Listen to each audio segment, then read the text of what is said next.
Pembelian dalam talian daripada barangan keperluan asas sehinggalah perhiasan diri dan rumah mencecah sehingga 850,000 item sehari. Itu gaya norma baharu pembelian dalam talian rakyat Malaysia ketika Perintah Kawalan Pergerakan dikuatkuasakan sejak 18 Mac lalu. Di sebalik kisah itu, lain pula cabaran yang terpaksa dihadapi oleh syarikat perkhidmatan mil negara Pos Malaysia Berhad. Ikuti kisah penghantaran yang disediakan rakan setugas Fariz Azman.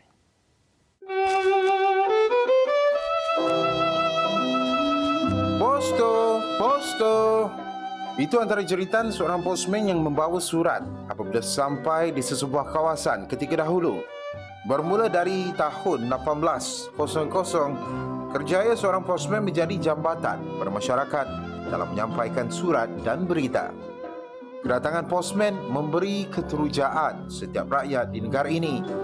Namun selepas 200 tahun, evolusi penghantaran mail ini berubah mengikut zaman.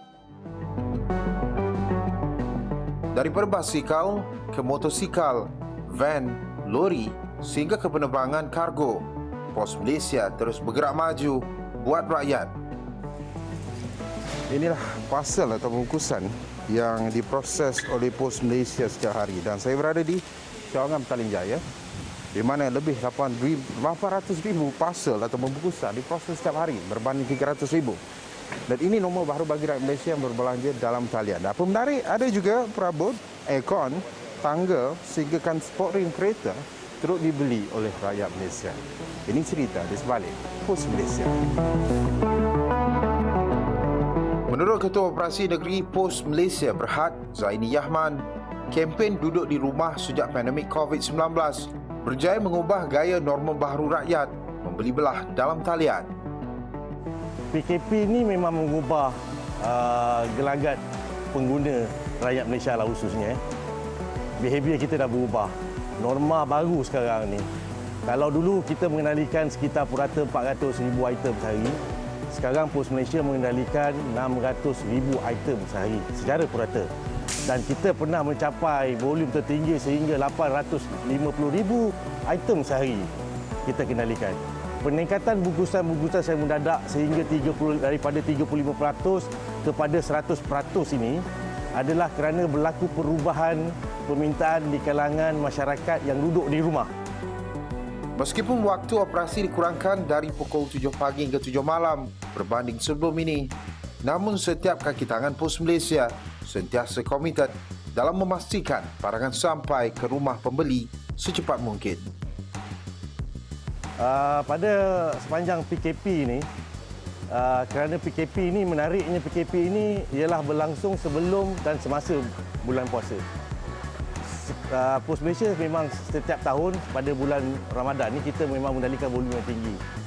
Tetapi uniknya pada kali ini PKP berlaku pada bulan Ramadan dan volume yang kita tengok sangat tinggi.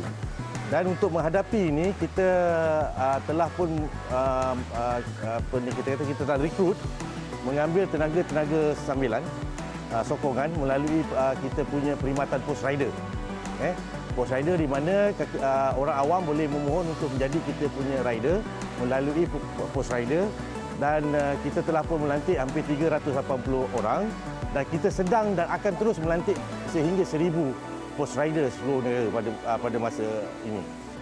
Di samping bertungkus lumus memastikan setiap penyerahan dijalankan mengikut waktu ditetapkan, jelas Zaini norma baharu dari sudut keselamatan dan kesihatan pekerja tidak diabaikan.